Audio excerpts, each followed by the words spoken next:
900 रुपये में एक अंडा।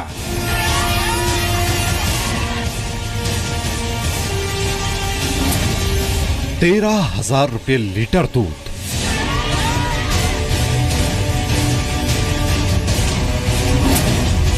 नोटबंदी नहीं, फिर भी लंबी कतारें।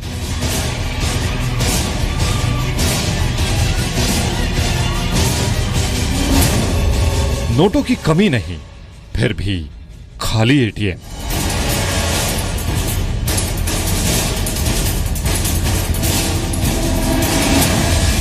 मिस यूनिवर्स वाले देश में हाहाकार।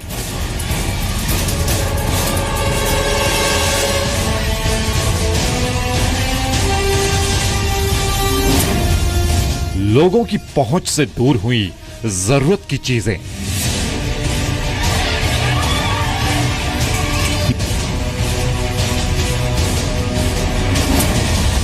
नोटबंदी नहीं होती तो वेनेजुएला बन जाता भारत।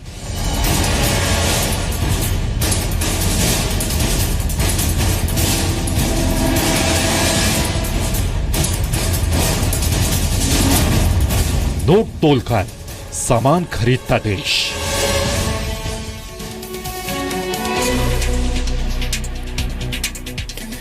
नमस्कार, मैं हूं सचिन। नोट तौलकर सामान खरीदता देश, वेनेजुएला की ये आज की हकीकत है।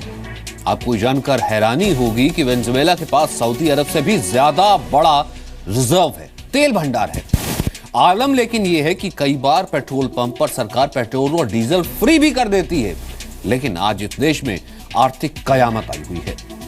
लोग सामान के लिए सरकारी दुकानों के सामने सैकड़ों मीटर लंबी लाइन लगाकर खड़े हैं।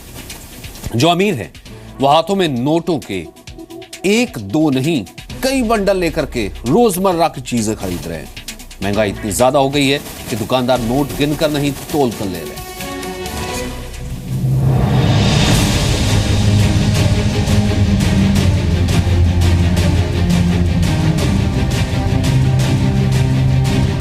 कहीं नोट नहीं मिल रहे हैं, कहीं नोट तोल कर लिए जा रहे हैं।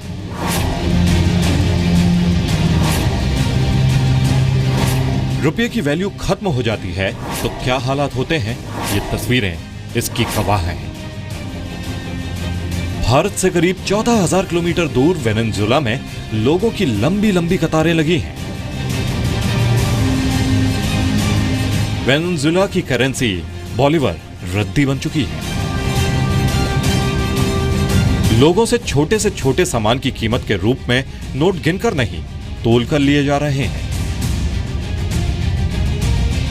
नोटबंदी ना होती तो शायद आने वाले दिनों में भारत को भी ऐसे ही हालात का सामना करना पड़ सकता था। ऐसा हम क्यों अंदेशा जता रहे हैं, उसको आंकड़ों के जरिए समझाने की कोशिश करते हैं। भारत का सकल घरेलू उत्पाद यानी जीडीपी 2,300 अरब डॉलर यानी 1,569 खरब रुपए है। एक अनुमान के मुताबिक जीडीपी का 27% यानी 1/3 से थोड़ा कम काला धन है। रेवेन्यू जनरेट नहीं हो रहा तो गवर्नमेंट क्या करती है, करेंसी प्रिंट कर करके अपने एम्प्लॉयज को देती रहती है। और अनफॉर्चुनेटली क्या होता है, सप्लाई तो उतनी है और हर महीने करेंसी बाजार में जोड़ती जाती है। तो प्रॉब्लम क्या होती है कि एक्सेस सप्लाई के कारण वही जो लिमिटेड सप्लाई, एक्सेस मनी के कारण जो लिमिटेड सप्लाई है, वहां पे प्रॉब्लम आनी शुरू होती है और इन्फ्लेशन बढ़ने लगता है। अंदाजा लगाइए कि बाजार में जीडीपी का 27% यानी करीब 424 खरब रुपया काला धन है। काले धन की वजह से चीजें महंगी हो जाती हैं, आम आदमी की पहुंच से चीजें दूर होने लगती हैं। एक आम धारणा है कि अगर बाजार में नोटों की भरमार है तो अर्थव्यवस्था और लोगों के लिए ये फायदे वाली बात है, लेकिन इससे कितना बड़ा संकट खड़ा हो सकता है, वेनेजुएला के सुपरमार्केट में लंबी लाइन और बोलिवर यानी स्थानीय रुपये की गड्डियों को देखकर समझा जा सकता है।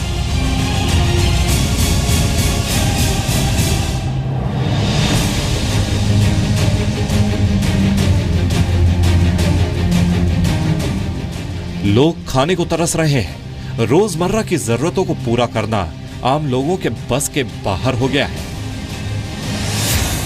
हालात ये हो गए हैं कि दूध 13,000 रुपये लीटर बिक रहा है। एक अंडा 900 रुपये, और 1 किलो आटा 1350 रुपये में मिल रहा है। लोग बैग में भर भर कर नोट ले जा रहे हैं और उन पैसों से वे जरूरत का मामूली सामान भर खरीद पा रहे हैं। देश के अंदर 5 से 7 लाख रुपए या एवरेज 5 लाख रुपए सैलरी हो और मकान की कीमत वहां पे 50 लाख से नीचे ना हो, इसका मतलब यह था कि एक पैरेलल इकोनॉमी ऐसी चल रही थी इस देश में, जो parallel economy black money generate करती थी और उसको कहीं ना कहीं जो रियल एस्टेट है या बाकी जमीनें हैं या गोल्ड है उसमें कहीं ना कहीं इसको पार्क करती थी। अब डीमोनेटाइजेशन से यह हुआ कि वो जो पैसा लगता था इस तरह की इकोनॉमी के लिए वो नलीफाई हो गया। आलम यह है कि दुकानदार नोट गिनकर नहीं तोल कर ले रहे हैं और उसके बदले क्या मिल रहा है? चीज का एक पैकेट, खाने के कुछ सामान, फलों की एक टोकरी। 1 नवंबर को $1 का मूल्य 1567 बॉलीवर के बराबर था। 28 नवंबर को यह वैल्यू करीब 3500 बॉलीवर तक पहुंच गई। आधिकारिक तौर पर $1 का मूल्य 10 बॉलीवर के बराबर है। वेनेजुएला की संकट का एक कारण यह भी है कि कोई भी स्थानीय मुद्रा बॉलीवर को अपने पास नहीं रखना चाहता। जिस तरह से अपने देश में लोग काले धन को खपाने के लिए सोना और प्रॉपर्टी खरीद लेते हैं, वैसे ही वेनेजुएला में लोग डॉलर में स्थानीय मुद्रा को बदल लेना चाहते हैं। हालात यह है कि इस समय वेनेजुएला की किसी ग्रोसरी स्टोर में 1 सेंट की कीमत वहां के सबसे बड़े वैल्यू के नोट 100 बॉलीवेरियन के बराबर हो चुकी है। निवृत्ति मोहन के साथ ब्यूरो रिपोर्ट, जी मीडिया।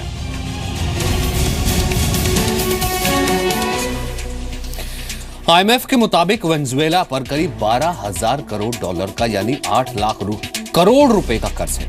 तेल की कीमतों में भारी गिरावट की वजह से देश की आय कम हो गई है, जिससे कंपनियां कर्ज नहीं चुका पाई और देश की करेंसी वैल्यू 0 के बराबर हो गई।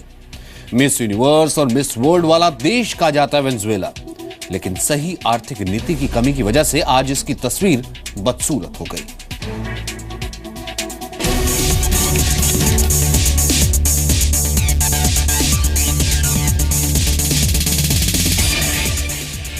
एक खूबसूरत देश की बदसूरत तस्वीर। मिस यूनिवर्स, मिस वर्ल्ड वाला देश आज दाने दाने को मोहताज हो रहा है। पिछले दिनों अंतर्राष्ट्रीय बाजार में क्रूड ऑयल की कीमतें क्या गिरी, वेनेजुएला की रीढ़ की हड्डी टूट गई, जिसका नतीजा ये हुआ कि देश में बिजली से लेकर खाने पीने और स्वास्थ्य सेवाओं पर मुसीबत आ गिरी।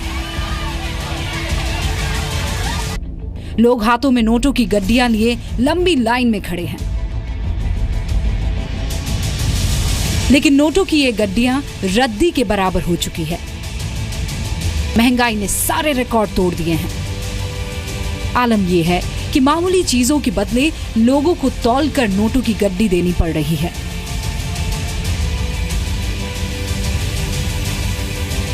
आर्थिक संकट की वजह से वेनेजुएला में गुमनामी का अंधेरा छाया है।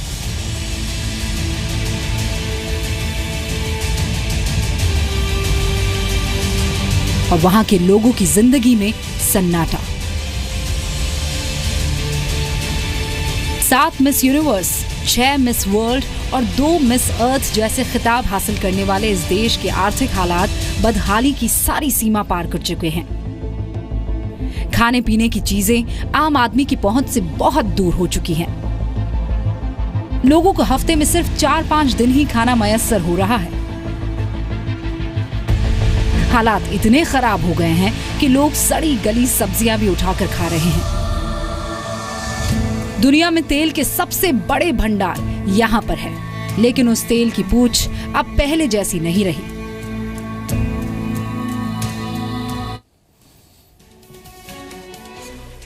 तो इस तरीके के हालात हैं और शायद अगर नोटबंदी ना होती तो क्या यही हालात यहां पर होते।